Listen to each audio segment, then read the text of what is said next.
Bapak Ibu, acara kita mulai. Assalamualaikum warahmatullahi wabarakatuh. Bismillah, alhamdulillah, la haula wa la quwwata illa billah, amma ba'd. Yang terhormat Kepala SD Negeri 1 Tegal Sandi, yang kami hormati Bapak dan Ibu Guru SD beserta pendidik, yang kami hormati Bapak dan Ibu serta teknik dari SD Negeri 1 Tegal Sandi.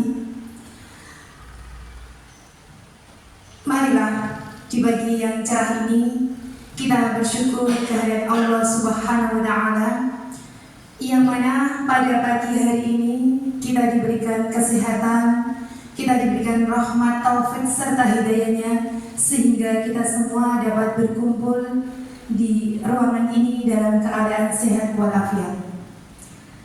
Salawat serta salam marilah kita haturkan kepada beliau junjungan kita Nabi Agung Muhammad Sallallahu Alaihi Wasallam, yang kita nantikan syafaatnya kelak di yaumil akhir.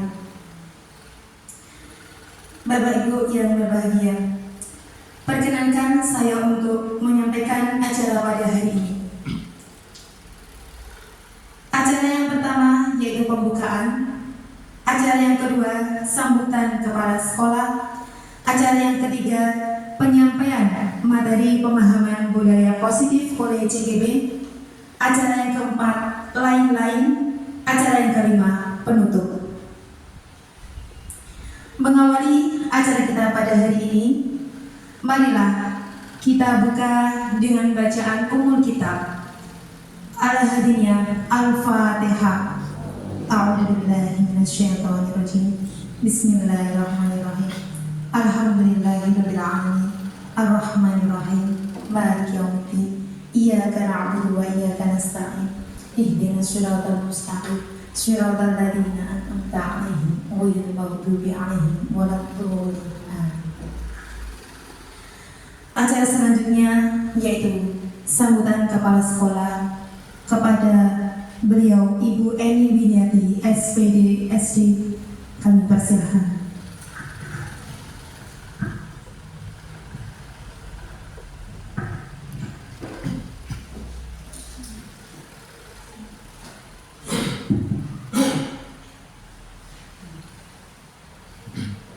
Assalamualaikum warahmatullahi wabarakatuh. Yang kami hormati Bapak dan Ibu Guru SDN, Bapak, Ibu Guru dan Pendik SDN 1 Tegal Sandi. Pertama-tama marilah kita panjatkan puji syukur kehadirat Allah Subhanahu wa Ta'ala yang telah melimpahkan rahmat, taufik dan hidayahnya kepada kita semua, sehingga pada pagi hari ini kita semua bisa bertemu di ruangan ini dalam keadaan sehat walafiat, tidak kurang suatu apapun. Tidak lupa pula sholawat dan salam senantiasa kita haturkan kepada Nabi besar junjungan kita, Nabi Agung Muhammad Sallallahu Alaihi Wasallam, yang senantiasa kita tunggu-tunggu syafaatnya kelak di hari akhir, dan semoga kita semua tergolong orang yang mendapat syafaat dari beliau. Amin. Allahumma amin.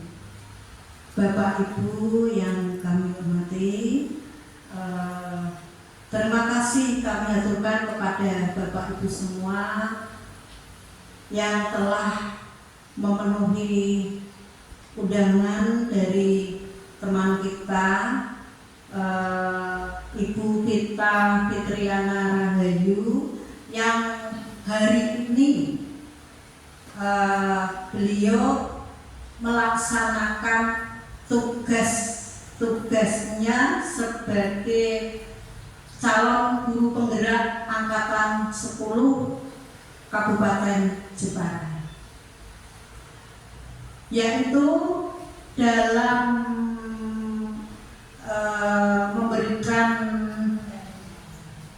memberikan pemahaman dan penerapan budaya positif modul 1-4 yang mana nanti akan disampaikan oleh beliau Ibu kita Fitriana Rahayu, SPD MPD. Untuk itu saya sebagai kepala sekolah, sebagai yang dituakan di sini di SDN 1 Tegal Sambi ini, hanya bisa menyampaikan untuk Bu Pita Fitriana Rahayu SPD MPD, calon guru penggerak angkatan 10 Kabupaten Jepara, selamat menjalankan tugasnya dalam membagikan pemahaman dan penerapan budaya positif modul 1-4 ini di SDN 1 Tegal Sambi ini. Semoga acara pada pagi hari ini dari awal hingga akhir bisa berjalan dengan lancar. Amin. Dan juga kepada teman-teman semua guru dan tendik SDN 1 Tegal Sambi ini, semoga dengan nanti yang akan disampaikan oleh Bu Pita Fitriana Rahayu SPD MPD ini bisa menginspirasi kepada teman-teman yang lain, teman-teman rekan sejawat Ibu di SDN 1 Tegal Sambi ini yang belum ikut CGP, semoga segera, karena kalau tidak salah yang kami dengar itu nanti tinggal angkatan sampai 12 atau mungkin sampai 14. Semoga nanti teman-teman pun bisa ikut dan nanti bisa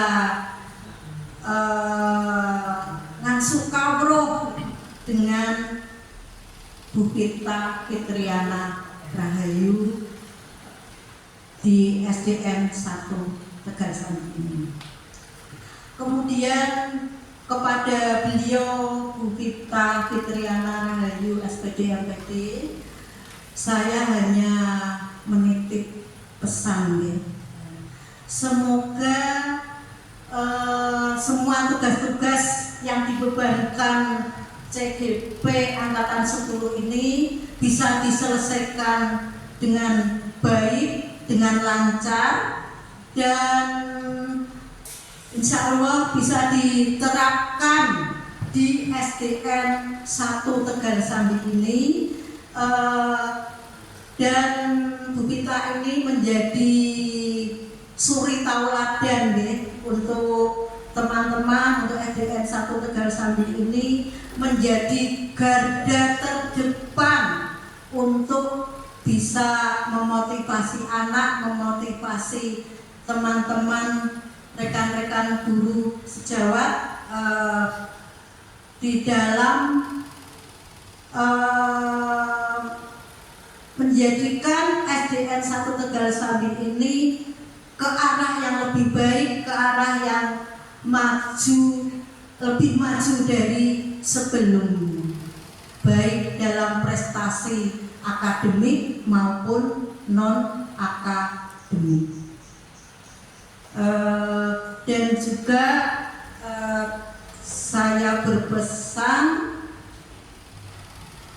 supaya SDN 1 ini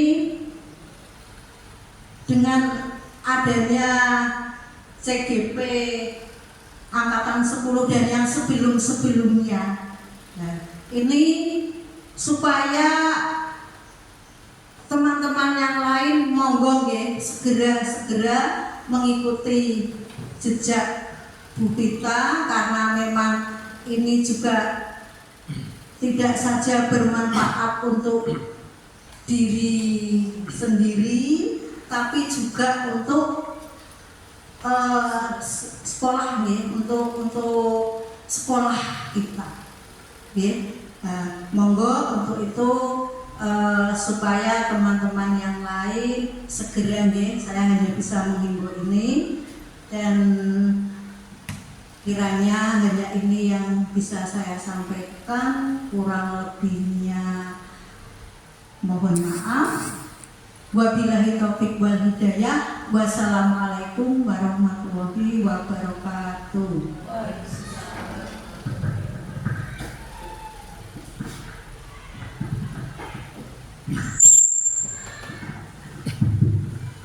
Terima kasih atas sambutannya.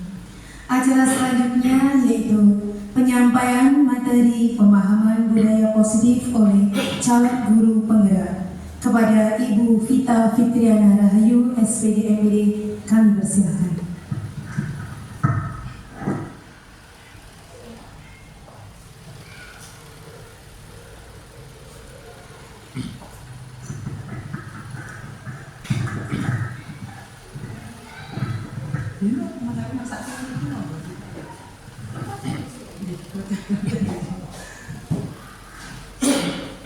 Assalamualaikum warahmatullahi wabarakatuh. Kepada yang terhormat Ibu Kepala Sekolah SD Negeri 1 Tegal Sambi, kepada yang terhormat Bapak, Ibu Guru dan Tendik SD Negeri 1 Tegal Sambi, perkenalkan kami pasti datang saya untuk menyampaikan sedikit materi ini yang merupakan tugas kami Bapak Ibu Guru dan Ibu Kepala Sekolah, karena kami mendapatkan tugas untuk mengimplementasikan materi yang kami dapat dari CGP Angkatan 10. Maka hari ini kami berusaha untuk melaksanakan tugas tersebut, dan kami ucapkan terima kasih yang sebanyak-banyaknya kepada Ibu Kepala Sekolah yang sudah memberi dukungan, support baik secara materi maupun spiritual kepada kami, sehingga kami bisa melaksanakan tugas dengan baik. Dan tentunya juga teman-teman semuanya, guru-guru hebat dari SD Negeri 1 Tegal Sambi semuanya yang senantiasa saya banggakan. Terima kasih sekali. Di sini kami akan memaparkan materi tentang budaya positif.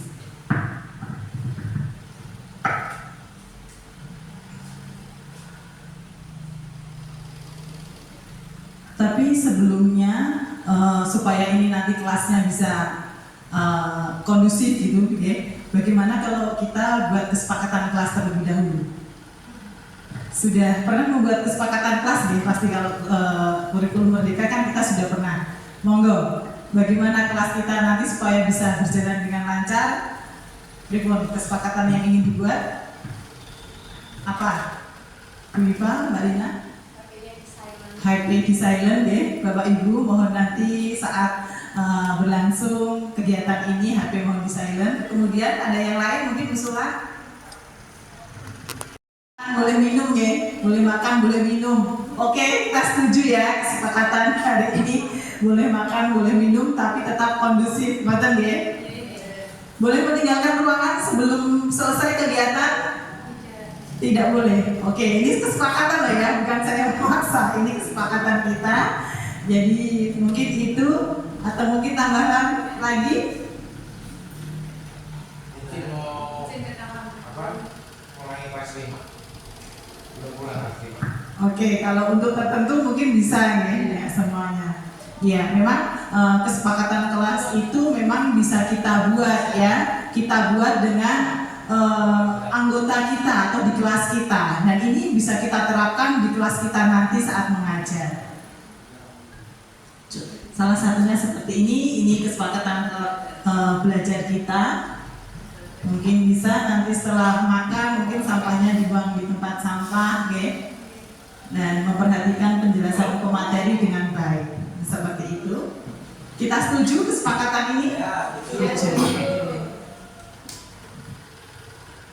Di sini yang pertama yang ingin kami sampaikan yaitu tentang disiplin positif dan nilai-nilai kebijakan. Sebelumnya di sini ada pengertian tentang disiplin, okay? Disiplin sebenarnya sesuatu yang dilakukan seseorang untuk orang lain guna mendapatkan kepatuhan. Itu menurut kita, budaya kita seperti itu. Tapi menurut Ki Hajar Dewantara, disiplin yaitu bersifat self-disiplin dari diri kita sendiri tanpa pengaruh dari orang lain. Ya, jadi bahwa kita sendiri yang wajib ya dengan sekeras-kerasnya berusaha yang terbaik. Jika tidak cakap melakukannya, maka di sini ada penguasa lain, dalam arti misalnya seperti anak ya atau murid itu ada guru. Kita sebagai guru ada kepala sekolah. Maka disiplin itu bisa tumbuh dengan adanya pengaruh dari orang-orang penguasa seperti itu. Jadi dapat disimpulkan bahwa disiplin itu sebenarnya lebih baik atau alangkah baiknya jika tumbuh dari diri kita sendiri, tidak dari paksaan oleh orang lain. Seperti itu, Bapak Ibu. Dan di sini disiplin itu sangat dibutuhkan oleh murid kita. Untuk apa? Menciptakan agar murid yang merdeka. Syaratnya disiplinnya harus kuat, memiliki motivasi internal. Jadi tadi seperti yang saya sampaikan, motivasinya timbul dari kita sendiri, bukan dari orang lain atau motivasi yang lainnya. Yang kedua, jenis motivasi ada dua. Yang pertama intrinsik dari diri kita tanpa keinginan atau pengaruh dari orang lain. Atau eksternal itu atau instinktif itu timbul dari karena adanya keinginan tertentu atau dari luar diri kita. Contoh, kita seperti kita sendiri ya, bukan anak-anak, kita sendiri. Kita wajib datang kurang dari jam 7. Kalau eksternal misalnya, kita harus berangkat pagi karena kalau nggak berangkat pagi nanti kena denda. Itu kan ada motivasi eksternal berarti. Tapi kalau intrinsik atau dalam diri kita ambil positif thinkingnya. Aku memang harus berangkat pagi karena itu sudah kewajiban saya dan saya harus memberi nilai positif kepada anak didik kita seperti itu. Itu muncul dari diri kita tanpa pengaruh orang lain. Jadi motivasi itu ada dua macam, dari diri kita sendiri atau karena adanya keinginan atau motivasi yang lainnya karena imbalan atau takut gajinya dikurangi atau seperti apa seperti itu. Disiplin positif dan nilai-nilai kebijakan. Disiplin diri mempelajari cara kita mengontrol diri kita, menguasai diri untuk memilih tindakan yang mengacu pada nilai-nilai yang kita hargai. Nilai-nilai di sekitar kita itu sangat banyak sekali Bapak Ibu yang bisa kita ambil, kita petik, dijadikan nilai-nilai kebajikan yang bisa kita gunakan atau kita terapkan di kelas kita. Sebagai pendidik, tujuan kita yaitu menciptakan anak-anak yang memiliki disiplin diri. Mereka bisa berperilaku dengan mengacu pada nilai-nilai kebajikan universal dan memiliki motivasi intrinsik, bukan ekstrinsik. Jadi dari dirinya sendiri. Nilai-nilai kebajikan contohnya banyak sekali. Hormat dengan orang yang lebih tua, selalu menjaga kesehatan. Nilai-nilai kebajikan itu bersifat lebih bersifat universal atau umum yang nanti bisa dijabarkan ke hal-hal yang lebih konkret seperti itu Bapak Ibu. Jadi nanti hormat itu apa? Banyak sekali bisa kita lakukan di kelas kita. Misalnya saat bertemu guru salim atau menundukkan kepala, atau mau lewat di depan orang tua kita nyun sewu kalau orang Jawa seperti itu. Jadi bisa dijabarkan ke berbagai macam kegiatan atau perilaku yang bisa diikuti oleh anak seperti itu. Kemudian tujuan dari penerapan disiplin positif ini terbentuknya murid-murid yang berkarakter, berdisiplin, santun, jujur, peduli, bertanggung jawab, dan merupakan pembelajar sepanjang hayat sesuai dengan standar kompetensi lulusan yang diharapkan. Di sini nilai-nilai kebajikan yang universal tadi sudah saya sampaikan ya. Nilai-nilai kebajikan ini kan banyak sekali dan ini harus disepakati bersama. Karena kita di lingkungan sekolah, maka seluruh warga sekolah itu harus sepakat. Tidak hanya kepala sekolah sebagai pengambil kebijakan atau seorang guru yang menjadi pemimpin pembelajaran di kelas ataupun ketua kelas yang mengambil keputusan untuk mengakomodir teman-temannya di kelas. Tidak seperti itu. Jadi harus semuanya sepakat. Seluruh warga sekolah harus sepakat. Kemudian lepas dari suku bangsa, agama, bahasa maupun latar belakang. Alhamdulillah di Tegal Sambi memang satu agama gitu. Tapi mungkin nanti di SMP atau di sekolah di kota itu mungkin lebih universal. Ada berbagai agama, suku dan budaya. Dan itu kita tidak boleh mengecas hanya untuk orang Islam, hanya untuk orang Nasrani, tidak boleh seperti itu. Jadi kita semuanya sama, asal mereka itu ada dalam komunitas tersebut atau dalam sekolah tersebut. Kemudian nilai-nilai kebajikan merupakan payung besar dari sikap dan perilaku kita, atau nilai-nilai ini merupakan fondasi kita berperilaku. Jadi nilai-nilai itu kita gunakan sebagai fondasi kita dalam berperilaku kita sehari-hari. Kita bisa terapkan di sekolah maupun di lingkungan masyarakat ataupun di rumah seperti itu Bapak Ibu. Dan kita bisa ngambil yang ini kita sedang melaksanakan ya, karena kita mengikuti kurikulum Merdeka di mana kita dianjurkan meningkatkan nilai-nilai kebajikan dari profil pelajar Pancasila. Pasti sudah bisa semuanya ya.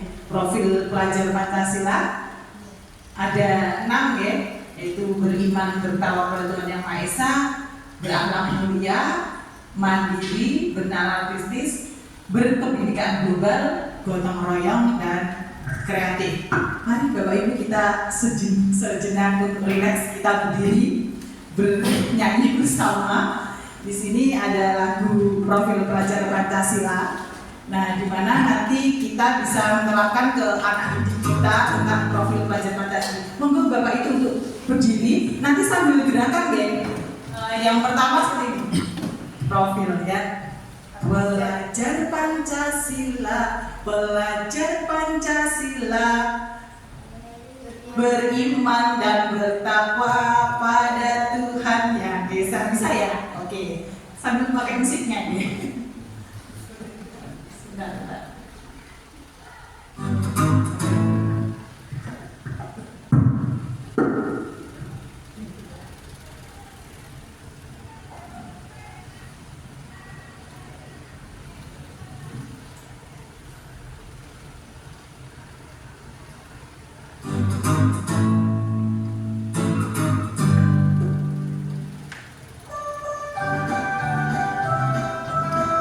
Ayo semuanya.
setiap hari sudah kita praktekkan dengan anak didik kita, ya Bapak Ibu. Kecuali saya karena belum merdeka.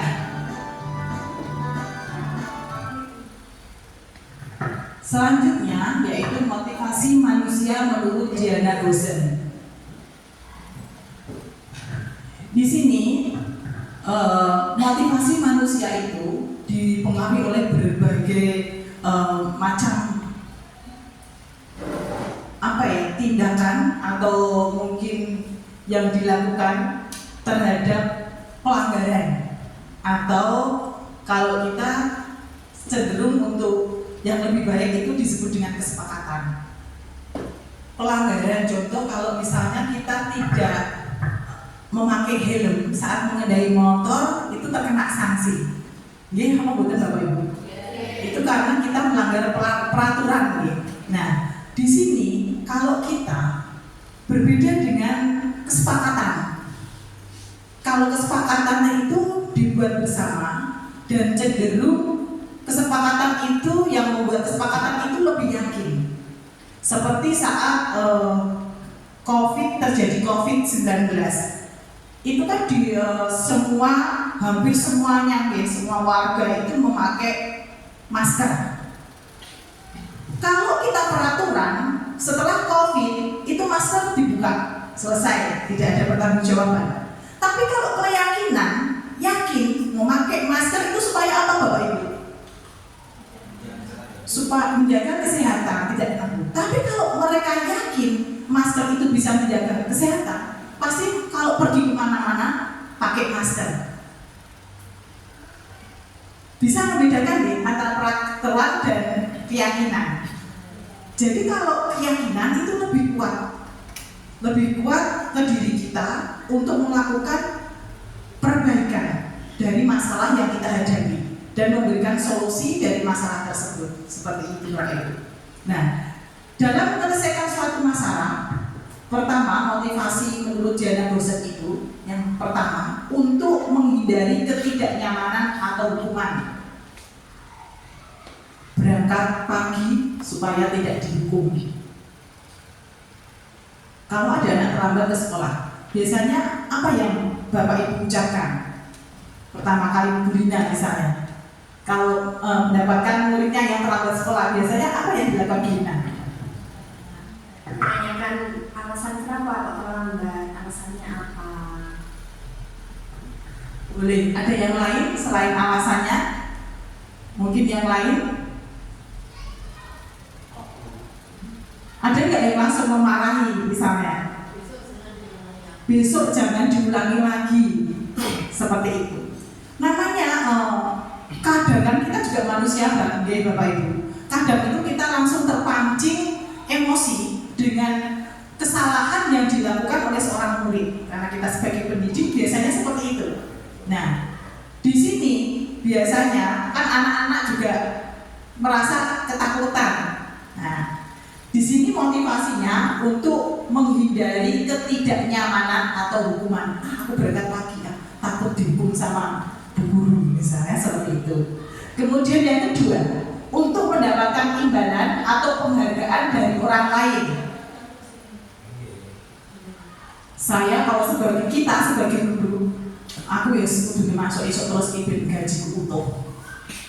Takut dipotong. Itu karena imbalan, Bapak Ibu. Kemudian yang ketiga, untuk menjadi orang yang mereka inginkan dan menghargai diri sendiri dengan nilai-nilai yang mereka percaya. Tadi diubah mindset kita bahwa kita berangkat pagi itu niatnya mungkin satu, ibadah, dua, ingin memberikan contoh yang terbaik untuk anak didik kita, seperti itu. Ingin menciptakan lingkungan yang lebih harmonis. Lebih bagus jika guru datang lebih awal misalnya seperti itu.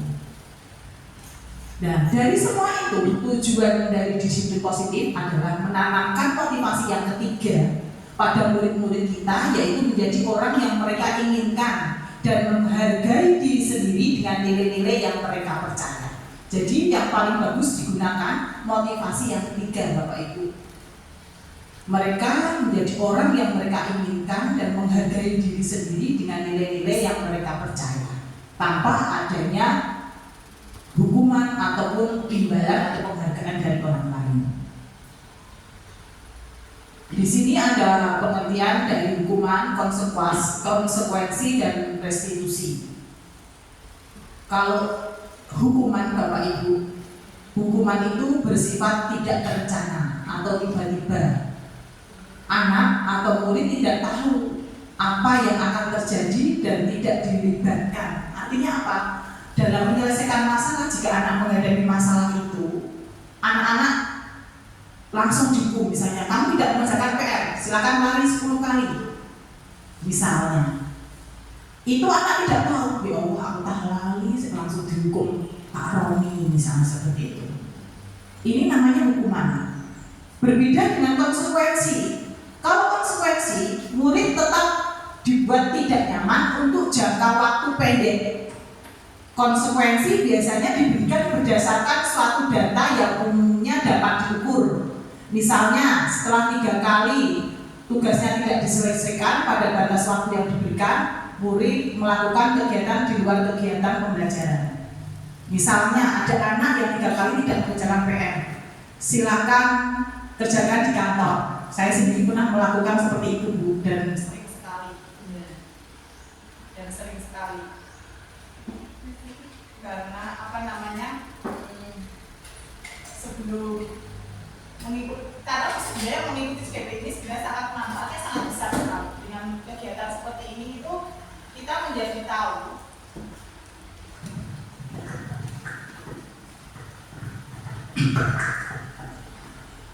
jadi kalau konsekuensi itu bisa diukur Bapak Ibu, seperti tadi ya, tidak mengerjakan PR selama 3 kali atau terlambat 3 kali, maka kamu harus mengerjakan di luar atau tidak boleh mengikuti pelajaran Bu Vita, misalnya seperti itu.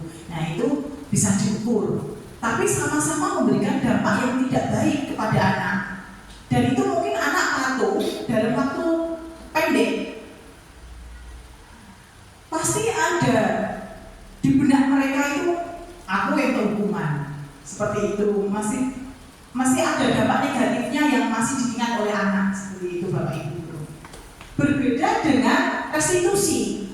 Kalau restitusi itu proses menciptakan kondisi bagi murid untuk memperbaiki kesalahan mereka sehingga mereka bisa kembali pada kelompok mereka dengan karakter yang lebih kuat. Ini menurut Gosen pada bukunya tahun 2004. Artinya begini Bapak Ibu, misalnya kemarin itu saya sudah mencoba untuk mempraktekkan dengan murid saya, namanya Latif. Itu setiap hari juga terlambat. Saya berdialog dulu. Kok sering terlambat, kenapa? Saya selalu mengorek alasannya, terus sampai akhirnya ketemu solusi, dan solusi itu keluar dari mulut dia sendiri. Karena pada waktu itu alasannya dia terlambat ke sekolah karena menunggu ayahnya berangkat kerja. Karena yang mengantar adalah ayahnya, sehingga dia itu selalu terlambat. Terus pada waktu itu saya memancing dengan pertanyaan, sebaiknya bagaimana kalau seperti itu, kalau terlambat seperti itu baik apa enggak? Tidak putus, sebaiknya bagaimana? Minta itu Bu, minta tolong Bapak untuk mengantar saya dulu. Berani bilang seperti itu kepada Bapak. Berani Bapak, berani Bu, seperti itu. Jadi anak ini memberikan solusi dari dia sendiri, bukan kita. Kita sebagai guru hanya memancing pertanyaan sehingga anak itu menemukan solusi yang bisa dia lakukan, dan dia bisa menemukan pemecahan masalah tersebut seperti itu tanpa kita paksa. Kan anak mengetahui sendiri jalan yang harus dilakukan seperti itu Bapak Ibu. Jadi restitusi ini merupakan langkah dalam penyelesaian masalah yang terbaik seperti itu. Jadi kita juga mengingatkan kesepakatan yang telah kita buat di kelas kita mengingatkan apa kesepakatan kelas kita, dan kita tanyakan juga kesepakatan itu kamu sudah paham atau belum. Kalau belum ya kita harus menjelaskan kembali sampai anak itu tahu dan paham dan bisa menemukan solusi dari masalah tersebut. Dan ini tadi kan sudah kami praktekkan ya juga di kelas ini. Keyakinan itu merupakan nilai-nilai kebajikan universal yang disepakati secara tersirat dan tersurat, lepas dari latar belakang suku, negara, bahasa maupun agama. Jadi ini nanti Bapak Ibu kalau membuat kesepakatan kelas itu ditulis Bapak Ibu, bisa ditempel di dinding atau mungkin dipublikasikan melalui media sosial, melalui kalau kita di kelas bisa di WA group seperti itu, oke? Dan nilai-nilai kebajikan ini menekankan pada keyakinan seseorang agar termotivasi seseorang dari dalam dirinya sendiri. Jadi faktor intrinsik, bukan dari luar. Tahap menciptakan nilai kebajikan. Yang pertama, lihat daftar kebajikan yang telah disusun bersama. Jadi dari kelas kita yang kita buat seperti ini tadi, dari usul teman-teman ini ditulis kira-kira nanti apa. Kemudian baru dirangkum. Tidak harus semuanya Bapak Ibu, tidak harus banyak. Sedikit tapi mengena. Anak paham, anak tahu. Mudah diingat. Seperti itu Bapak Ibu. Kemudian menentukan nilai-nilai kebajikan yang ini dijadikan perhatian utama di sekolah Anda. Curah pendapat dalam kelompok. Ini tadi memilih di sekolah ini kira-kira yang lebih utama yang mana, nilai kebajikan yang diutamakan. Kemudian sempurnakan beberapa daftar nilai kebajikan yang utama, kita bahas kembali dalam kelompok utama. Lalu yang terakhir, buatlah poster atau muat di sosial media keyakinan sekolah atau kelas Anda. Jadi tadi seperti yang saya sampaikan, kalau kelas mungkin bisa ditempel di kelas, kalau sekolah mungkin bisa dalam bentuk visi-misi yang juga bisa kita tempel di dinding kantor atau kita buat banner di luar, juga kita publikasikan di media sosial. Pembentukan keyakinan kelas. Yang pertama, keyakinan kelas bersifat abstrak daripada peraturan yang lebih rinci dan konkret. Tadi yang lebih universal seperti hormat. Hormat itu banyak sekali Bapak Ibu. Tadi mulai dari saling, dari membungkukkan kepala, berbicara sopan, kalau orang Jawa menggunakan bahasa yang halus, ramah halus seperti itu. Jadi banyak sekali dari hormat itu. Kemudian yang kedua, keyakinan kelas berupa pernyataan-pernyataan universal, umum tidak yang konkret atau rinci. Yang ketiga, pernyataan keyakinan kelas senantiasa dibuat dalam bentuk positif. Misalnya, jadi larang membuang sampah sembarangan. Itu sebaiknya dihindari. Kalau positif berarti bagaimana Bapak Ibu? Buanglah sampah ke tempat sampah. Ngoten Bapak Ibu. Jadi kita kalau membuat kesepakatan kelas itu menggunakan kalimat positif. Jangan membuat kalimat negatif seperti itu Bapak Ibu. Yang keempat, keyakinan kelas hendaknya tidak terlalu banyak sehingga mudah diingat dan dipahami oleh semua warga kelas. Misalnya banyak sekali kan tadi dirangkum dari beberapa anggota kelas, yang ini diambil yang universal, pilih beberapa saja yang dimana semua anggota kelas itu paham akan keyakinan kelas tersebut. Kemudian yang kelima, keyakinan kelas sebaiknya sesuatu yang dapat diterapkan di lingkungan tersebut. Yang memang benar-benar kalau bisa dari nilai-nilai yang ada di daerah kita. Contoh misalnya kalau di luar misalnya mengikuti, misalnya setiap hari Natal kita ke gereja, padahal di kelas kita kan tidak ada, di sekolah kita tidak ada yang Nasrani. Ya tidak boleh diterapkan, seharusnya diterapkan di kelas tersebut seperti itu. Jadi yang sesuai dengan lingkungan kita Bapak Ibu.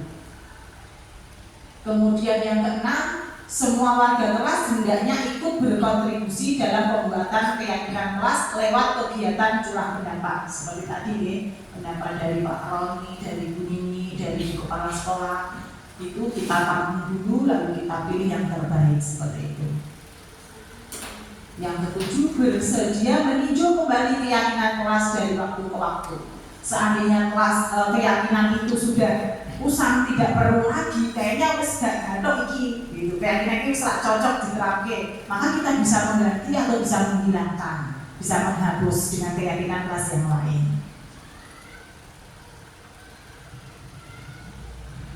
Prosedur pembentukan keyakinan kelas. Yang pertama, mempersilahkan warga sekolah atau kelas untuk bercurah pendapat tentang peraturan yang perlu disepakati di sekolah. Jadi kita berdiskusi atau bermusyawarah terlebih dahulu sebelum menentukan kesepakatan yang kita akan sepakati. Kemudian mencatat semua masukan warga sekolah, ditulis ya, itu semuanya. Kemudian hasil curah pendapat itu seperti apa. Kalau kita biasanya sering kita lakukan seperti dalam notulen seperti itu gitu Bapak Ibu. Tapi kalau ini di kertas yang berukuran besar ya. Kalau kita musyawarahkan biasanya di buku kecil ya, buku tulis gitu. Tapi kalau penentuan kesepakatan kelas ini di kertas yang besar, ukuran poster seperti itu ya. Kemudian susunlah keyakinan kelas sesuai dengan prosedur pembentukan keyakinan kelas tadi. Ini tadi sudah ya, kalimat negatif diganti dengan kalimat yang positif. Kemudian tinjau kembali daftar curah pendapat sudah. Okay. Next ya.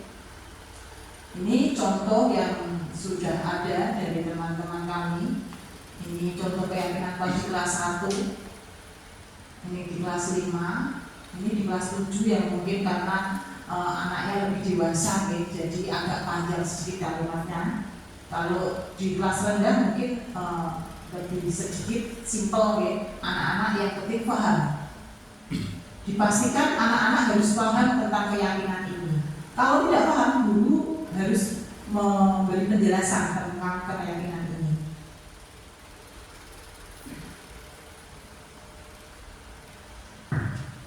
5 kebutuhan dasar manusia menurut Dr. William Glasser. Di sini budaya positif itu sangat dipengaruhi oleh berbagai macam pengaruh ya Bapak Ibu. Salah satunya itu karena adanya 5 kebutuhan dasar manusia.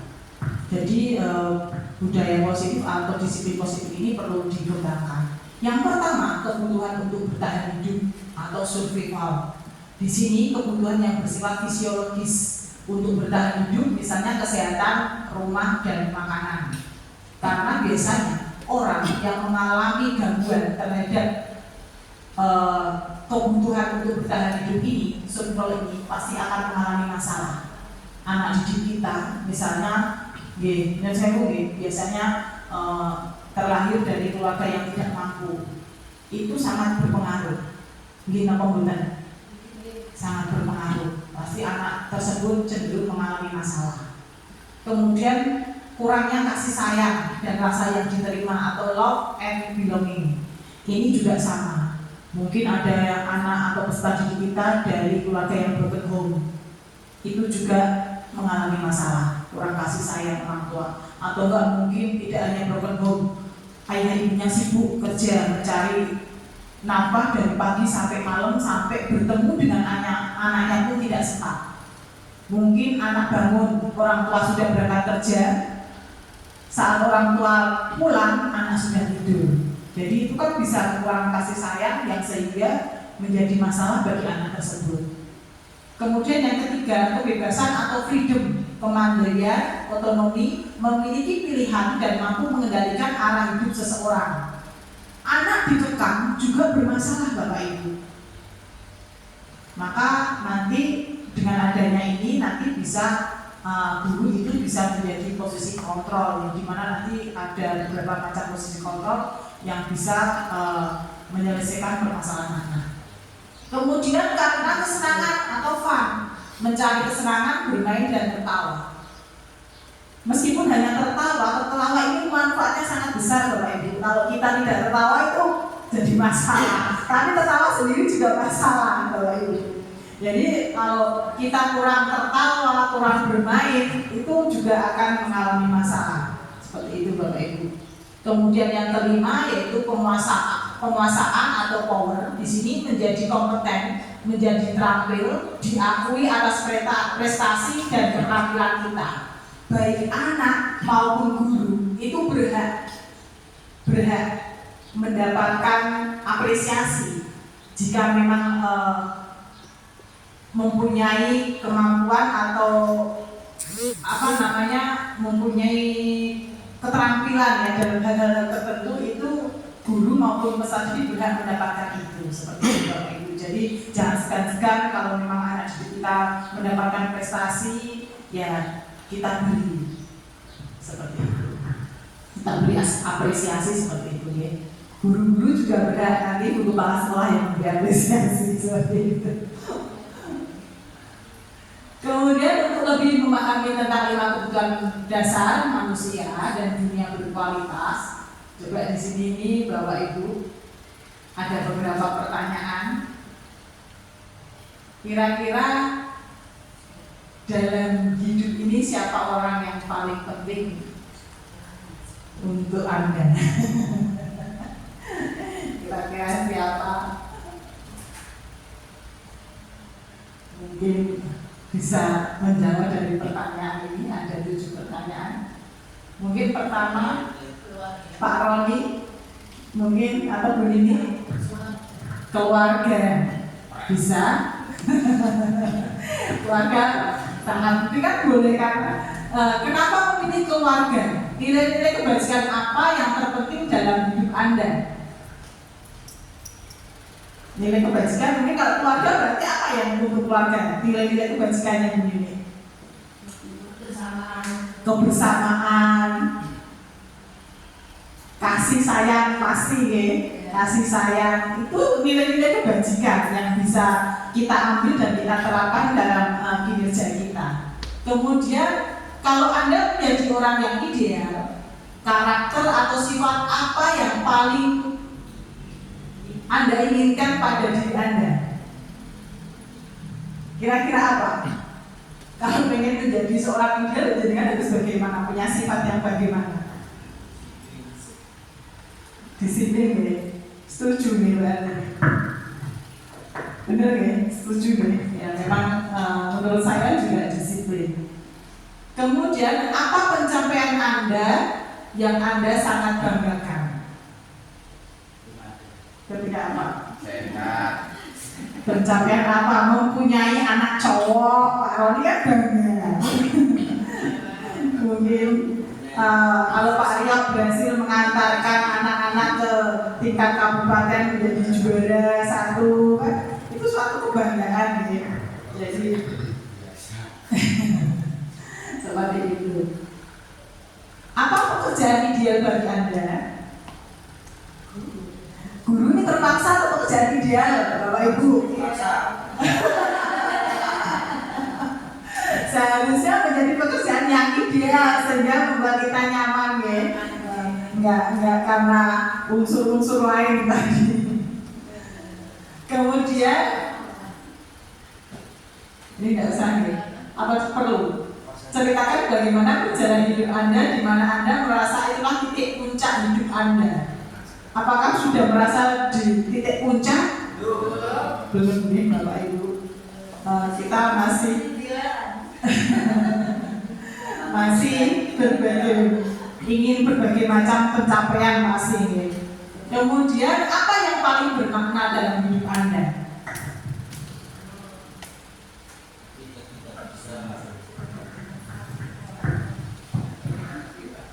Mungkin saya menjawab sedikit. Apa yang paling bermakna dalam hidup Anda? Maksudnya hidup saya mungkin bisa menceritakan ketika kita bisa menjadi orang yang bermanfaat untuk orang lain. Benar ya Bapak Ibu? Mungkin ada yang menambahkan, Pak Roni atau Bu Dini atau Mas Hamid? Apa Pak Roni? Memang itu jawabannya. Ya kalau memang hidup manusia itu memang yang terbaik adalah berguna bagi masyarakat yang lain, termasuk keluarga, kemudian anak didik kita dan lingkungan di sekitar kita. Terima kasih. Terima kasih Pak Roni Ivan. Memang sepertinya kita punya pendapat yang sama ya, bahwa apa yang paling bermakna dalam hidup kita itu jika kita bermanfaat untuk orang lain, seperti itu. Restitusi dan posisi 5 kontrol dari berbagai masalah yang kita hadapi tadi berdasarkan 5 kebutuhan pokok. Di sini nanti kita bisa memberikan restitusi atau jalan keluar dari permasalahan tersebut, dan di mana tadi sudah disampaikan bahwa restitusi itu merupakan proses menciptakan kondisi bagi murid untuk memperbaiki kesalahan mereka sehingga mereka bisa kembali pada kelompok mereka dengan karakter yang lebih kuat. Artinya lebih kuat ini mereka bisa memperbaiki kesalahannya tanpa adanya paksaan dari orang lain. Kemudian restitusi juga proses kolaboratif yang mengajarkan murid untuk mencari solusi dari masalah tersebut dan membantu murid berpikir tentang orang seperti apa yang mereka inginkan dan bagaimana mereka harus memperlakukan orang lain. Di sini tadi kuncinya anak bisa mencari solusi, guru membantu dengan cara memberi pertanyaan yang selalu berkesinambungan sehingga mereka menemukan kunci dari masalah tersebut dan menemukan jalan keluar yang bisa ditempuh, dan itu bisa membantu mereka untuk menemukan apa yang mereka inginkan. Seperti tadi, apa kamu kalau terlambat sekolah itu bagaimana? Kamu mengalami kerugian atau tidak? Apakah kamu senang menjadi orang yang rugi? Dan kamu menginginkan yang seperti apa, orang yang seperti apa? Nah, seperti itu. Jadi guru selalu bertanya supaya anak itu bisa menemukan dari apa yang mereka inginkan dan bagaimana mereka harus memperlakukan orang lain. Jadi kunci dari restitusi ini membantu murid menjadi lebih memiliki tujuan, disiplin positif, dan memulihkan dirinya setelah berbuat salah. Seperti itu Bapak Ibu. Posisi 5 kontrol. Di sini seorang guru ada 5 posisi kontrol. Yang pertama, biasanya itu guru sebagai penghukum, di mana guru-guru yang menerapkan posisi penghukum biasanya berkata seperti ini Bapak Ibu, patuhi aturan saya, atau awas kengko gak masuk sekolah engko gak itu masuk pelajarannya Bu Vita, misalnya seperti itu. Kamu selalu saja salah, kamu selalu saja terlambat, kamu selalu tidak mengerjakan PR. Itu sebenarnya kata-kata yang tidak boleh diucapkan oleh seorang guru ya. Karena itu guru dalam posisi kontrol ini itu sebagai penghukum. Nah, guru seperti ini senantiasa percaya hanya ada satu cara agar pembelajaran bisa berhasil, yaitu cara dia. Jadi yang memberikan solusi itu guru, bukan murid. Okay? Dan hasil dari hukuman ini, maka kemungkinan murid akan marah, menjadi pendendam, bersifat agresif. Bisa jadi sesudah kembali duduk, murid tersebut akan mencoret-coret bukunya atau meja tulisnya. Lebih buruk lagi sepulang sekolah, murid melihat motor atau mobil bapak ibu guru atau apa itu biasanya merusak atau menggores kendaraan tersebut dengan paku. Pernah mengalami hal tersebut Bapak Ibu? Tidak ya, semoga diri kita tidak ya. Seperti itu Bapak Ibu. Jadi dengan hukuman itu akibatnya sangat fatal bagi anak didik kita Bapak Ibu, karena anak menjadi pendendam ya. Kemudian posisi kontrol yang kedua yaitu pembuat merasa bersalah. Di sini guru akan bersuara lebih lembut. Pembuat rasa bersalah ini akan menggunakan keheningan yang membuat orang lain merasa tidak nyaman, bersalah, atau rendah diri. Dipanggil sendiri bisa, diomongi pelan-pelan. Ibu sangat kecewa sekali dengan kamu. Berapa kali Bapak harus memberitahu kamu ya? Sudah berapa kali coba? Kok masih terus melakukan kesalahan? Gimana coba kalau orang tua kamu tahu kalau kamu berbuat begini? Di sini itu ternyata Bapak Ibu, kata-kata seperti ini itu posisi kita sebagai guru itu membuat merasa bersalah. Di posisi ini, murid akan memiliki penilaian diri yang buruk tentang diri mereka. Murid merasa tidak berharga dan telah mengecewakan orang-orang disayanginya, yang disayanginya. Ternyata seperti itu Bapak Ibu guru. Kita sebagai guru memang harus banyak berhati-hati dalam mengeluarkan statement atau saat berbicara dengan murid. Di sini hasilnya murid akan merasa bersalah telah mengecewakan ibu atau bapak gurunya. Murid akan merasa menjadi orang yang gagal dan tidak sanggup membahagiakan orang lain. Kadangkala sikap seperti ini lebih berbahaya dari sikap penghukum karena emosi akan tertanam rapat di dalam hati mereka. Murid karena ini kehendingan gitu Bapak Ibu, biasanya kan dipanggil sendiri. Jadi itu dia menahan perasaannya sendiri, seperti itu Bapak Ibu. Kemudian posisi kontrol yang ketiga, yaitu sebagai teman. Kita sebagai guru kadang memposisikan diri kita sebagai teman, di mana guru pada posisi ini tidak akan menyakiti murid, namun akan tetap berupaya mengontrol murid melalui persuasi dengan cara membujuk. Biasanya kita membujuk anak didik kita secara persuasif. Posisi teman pada guru bisa negatif ataupun positif. Positifnya di sini berupa hubungan baik yang terjalin antara guru dan murid. Karena sebagai teman otomatis dekat antara guru dan murid. Tetapi guru di posisi teman menggunakan hubungan baik dan humor untuk mempengaruhi seseorang. Mereka akan berkata, biasanya pakai kata-kata ini Bapak Ibu. Ayo bantulah demi Bapak ya. Ayo anak-anak bantu Vita dong. Misalnya seperti itu. Ayo ingat tidak bantuan Bapak selama ini. Ya sudah kali ini tidak apa-apa. Besok jangan diulangi lagi ya. Nanti Ibu bantu bereskan. Nah, hal negatifnya dari posisi teman yaitu bila suatu saat guru tersebut tidak membantu mereka, maka ini murid akan merasa kecewa dan berkata, saya pikir Bapak atau Ibu teman saya. Murid merasa dikecewakan dan tidak mau lagi berusaha. Jadi kalau gurunya hilang, tidak mendampingi, anak tidak termotivasi lagi Bapak Ibu. Jadi dia misalnya termotivasi belajar itu jika ada bapak dan ibu gurunya. Tapi kalau tidak ada bapak ibu gurunya, wah sudah kelasnya pecah seperti itu. Saya sering mengalami hal seperti ini Bapak Ibu. Dan hasilnya murid akan merasa senang dan akrab dengan guru. Ini termasuk dampak yang positif. Hanya saja sisi negatifnya, murid menjadi tergantung pada guru tersebut. Bila ada masalah, dia merasa bisa mengandalkan guru tersebut untuk membantunya. Akibat lain dari posisi teman, hanya akan berbuat sesuatu bila yang menyuruh adalah guru tersebut dan belum tentu berlaku yang sama dengan guru atau orang lain. Kita sering juga menerima dari orang tua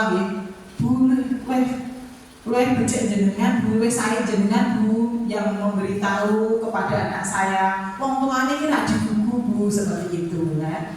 Itu mungkin karena kita sering memposisikan diri kita sebagai teman. Seperti itu Bapak Ibu. Kemudian yang keempat, posisi kontrol kita yaitu sebagai pemantau. Pemantau artinya mengawasi. Pada saat kita mengawasi, kita bertanggung jawab atas perilaku orang-orang yang kita awasi. Kata-kata yang sering kita gunakan, peraturannya apa? Ayo anak-anak, apa yang telah kamu lakukan? Sanksi dan konsekuensinya apa? Kalau kamu terlambat, kalau tidak mengerjakan PR apa? Seperti itu biasanya kita kata-kata yang keluar. Seorang pemantau sangat mengandalkan perhitungan, catatan, data yang dapat digunakan sebagai bukti atas perilaku seseorang. Dan ini hasilnya murid memahami konsekuensi yang harus dijalankan karena telah melanggar salah satu peraturan sekolah.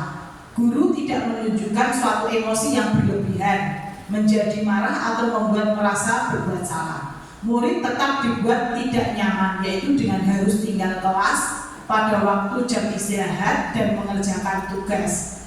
Guru tetap harus memantau murid pada saat mengerjakan tugas di jam istirahat, karena murid tidak bisa ditinggal seorang diri karena sudah terbiasa adanya guru seperti itu. Yang terakhir yaitu posisi kontrol sebagai manajer. Di sini guru berbuat sesuatu bersama dengan murid, mempersilahkan murid mempertanggungjawabkan perilakunya, mendukung murid agar dapat menemukan solusi atas permasalahannya sendiri. Cermin sebagai manajer, nada suaranya tulus, bahasa tubuh tidak kaku, mendekat ke murid. Seorang manajer biasanya menggunakan kata-kata ini, Bapak Ibu. Apa yang kita yakini, karena sebelumnya kita sudah membuat keyakinan kelas yang dimana nanti saat tanya jawab atau dalam penyelesaian masalah tersebut kita harus memastikan keyakinan kelas yang sudah kita sepakati. Apa kamu meyakininya? Seperti itu. Kemudian jika kamu meyakininya, apakah kamu bersedia memperbaikinya? Jadi kita selalu bertanya kaitannya dengan keyakinan kelas yang sudah kita buat. Sampai kita juga harus menanyakan sebenarnya paham nggak sih anak-anak dengan keyakinan kelas yang sudah kita buat, seperti itu Bapak Ibu. Nah, tugas seorang manajer bukan untuk mengatur perilaku seseorang, tetapi membimbing murid untuk dapat mengatur dirinya sendiri, seperti itu. Jadi kita bersama dengan murid mencari solusi yang terbaik dari masalah yang dihadapi, seperti itu. Jadi dari 5 posisi kontrol ini, menurut Bapak Ibu yang terbaik yang mana? Yang mana Bapak Ibu? Yang terbaik yang mana menurut Bapak Ibu? Sebagai apa? Kulina? Sebagai apa menurut Bapak Ibu? Yang terbaik sebagai apa? 5 posisi kontrol. Nah, benar sekali ya. Jadi 5 posisi kontrol yang terbaik sebaiknya dilakukan oleh guru yaitu sebagai manajer. Ya, jadi guru jangan langsung mengambil keputusan, tapi guru bersama dengan murid mencari solusi dari masalah yang dihadapi murid. Oke, selanjutnya kita ice breaking dulu ya Bapak Ibu. Ini ada tebak gambar. Tebak gambar, nanti Bapak Ibu bisa menebak gambar apakah ini. Sinyalnya.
tarik kesimpulan.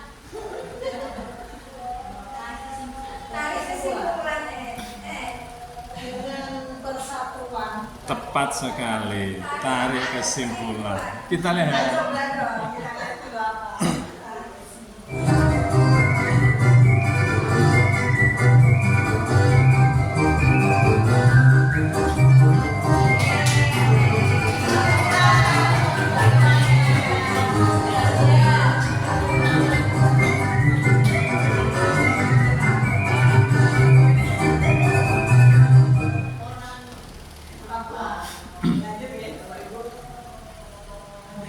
Tiga. Lanjut ya Bapak Ibu, ini tiga sisi dari restitusi. Menurut Diana dosen dalam bukunya Restructuring School Discipline pada bukunya tahun 2001, bahwa tiga restitusi atau restitution ini restitution triangle dengan strategi sebagai berikut. Yang pertama yaitu menstabilkan identitas. Kemudian yang kedua, validasi tindakan yang salah. Yang ketiga, menanyakan keyakinan. Di sini kami jabarkan satu persatu, nih Bapak Ibu bisa membaca dari slide yang kami tampilkan. Menstabilkan identitas. Ini mengubah identitas anak dari yang gagal melakukan kesalahan menjadi orang yang sukses. Menjadi reflektif. Kata-kata yang kita gunakan dalam mengambil restitusi untuk menstabilkan identitas ini bisa kita menggunakan kata-kata seperti ini Bapak Ibu.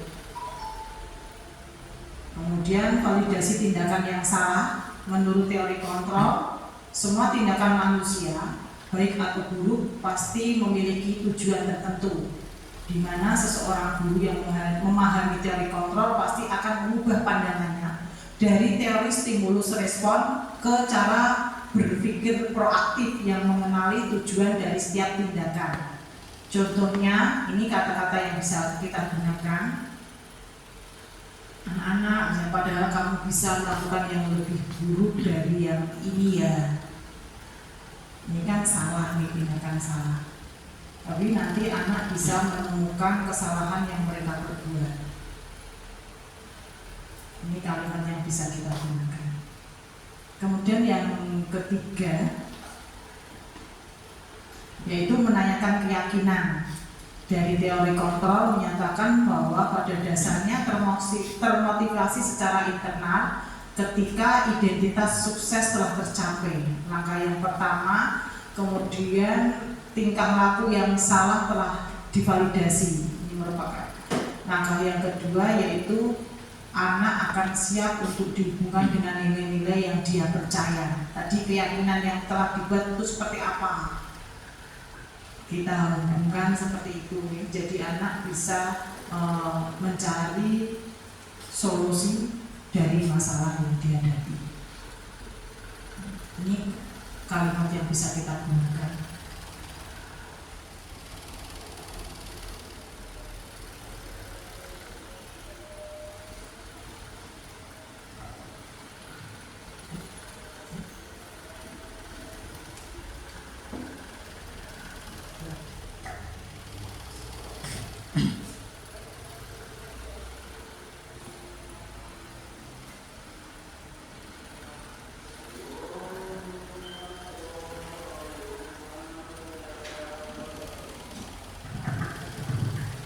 Demikian Bapak Ibu yang bisa kami sampaikan, kurang lebihnya mohon maaf. Mungkin banyak kekurangan yang kami sampaikan, saran, kritik mungkin harus saya terima dan saya menginginkan itu. Mungkin nanti Bapak Ibu bisa memberikan sedikit saran atau masukan untuk kami sehingga kami lebih baik dalam kedepannya. Demikian, kurang lebihnya mohon maaf. Akhir salam, wassalamualaikum warahmatullahi wabarakatuh.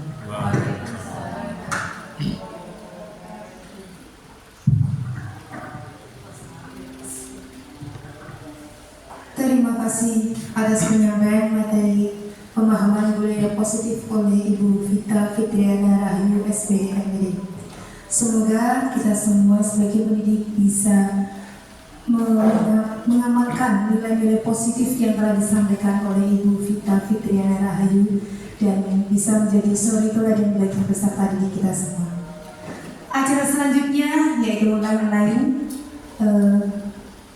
Di acara lain-lain ini kami membuka sesi pertanyaan. Dipersilahkan bagi Bapak Ibu guru yang bertanya, mohon dipersilahkan. Mohon silakan. Sambil duduk tidak apa-apa. Iya. Berdiri. Assalamualaikum warahmatullahi wabarakatuh. Di sini saya ingin bertanya kepada Bu Vita.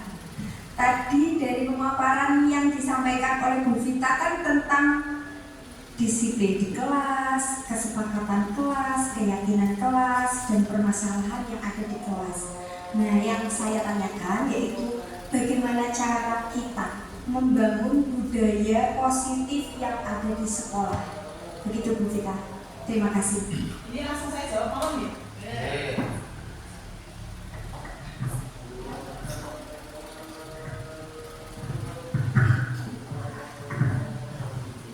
Terima kasih Bu Lina. Ini saya menjawab sesuai pengetahuan yang kami tahu mengenai bagaimana menerapkan budaya, membangun budaya positif di sekolah.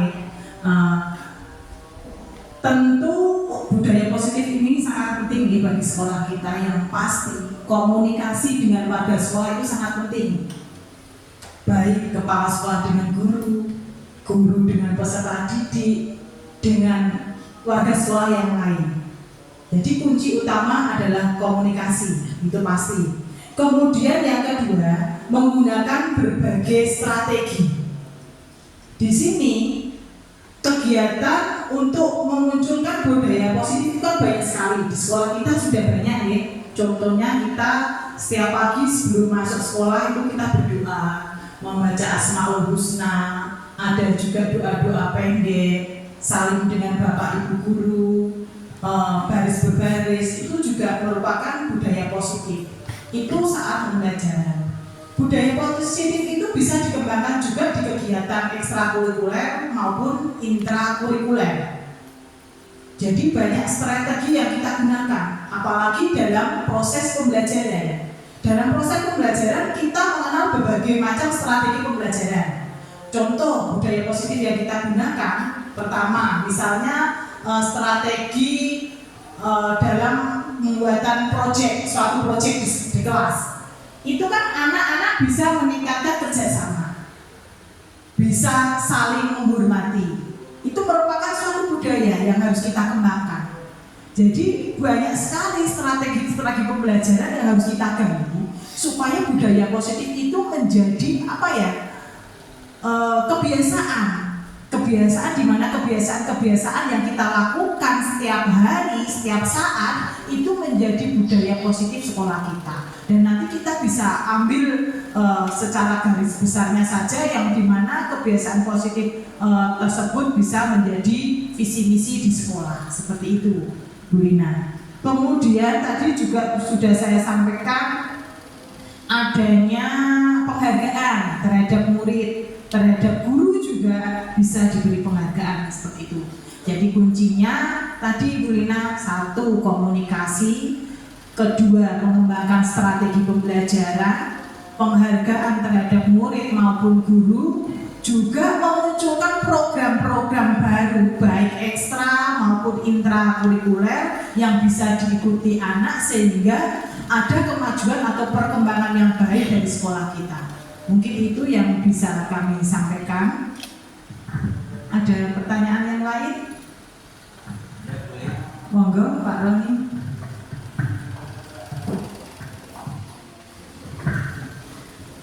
Terima kasih atas waktunya. Masih tentang budaya positif di sekolah ya. Jadi siswa disuruh untuk membiasakan budaya positif setiap hari ketika ada di sekolah.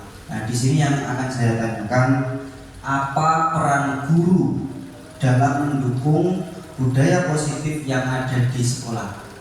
Terima kasih waktunya. Peran guru ya, peran guru dalam mendukung budaya positif di lingkungan sekolah.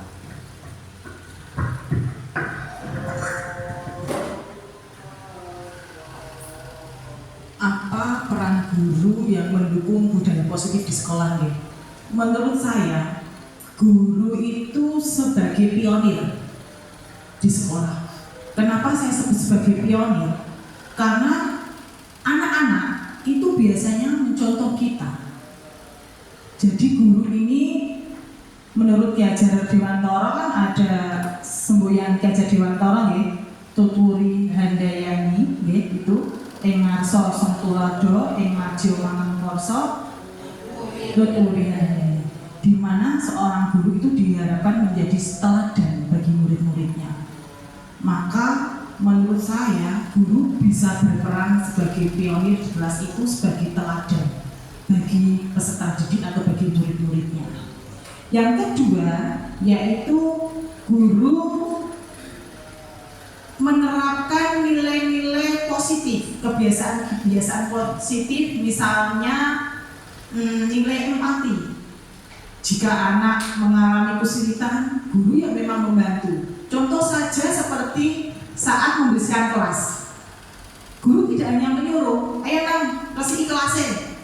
Jangan seperti itu Bapak Ibu, tapi kita ikut menyapu, ikut membersihkan. Jika berangkat ke sekolah, aku mau ketemu Bulina itu pinter, kelasku resik, senengane nganggo pembelajaran yang menarik. Jadi ini tuh memotivasi anak sehingga dengan adanya kelas yang nyaman, ini anak-anak menjadi senang seperti itu. Jadi peran guru itu memang sangat penting untuk menumbuhkan budaya positif. Anak-anak kan jadi lebih giat belajar, termotivasi untuk mengikuti pembelajaran. Tidak, rasa sesuk ngejadwali Pak Roni misalnya.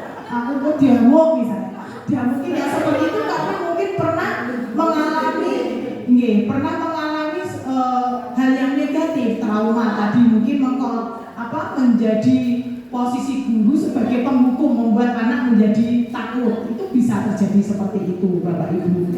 Kemudian selain itu yang pasti guru dalam meningkatkan budaya positif ini mau dan pasti seharusnya iya, yaitu memberikan umpan balik dari proses pembelajaran yang kita lakukan, baik dari sikap yang dilakukan anak maupun hasil belajar yang sudah diperoleh oleh anak. Guru harus mau memberikan umpan balik.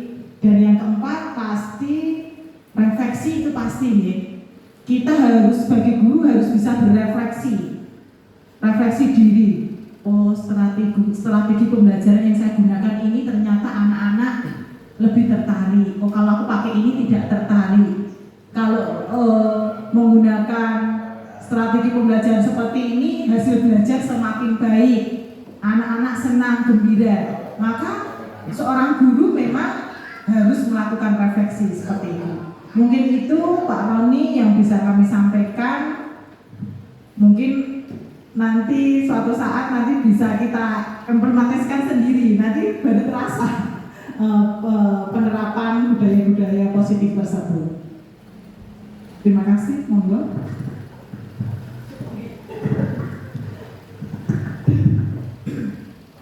Terima kasih. Semoga lebih bisa motivasi kita sebagai pendidik. Acara demi acara telah kita lalui bersama. Tiba di penghujung acara yaitu penutup.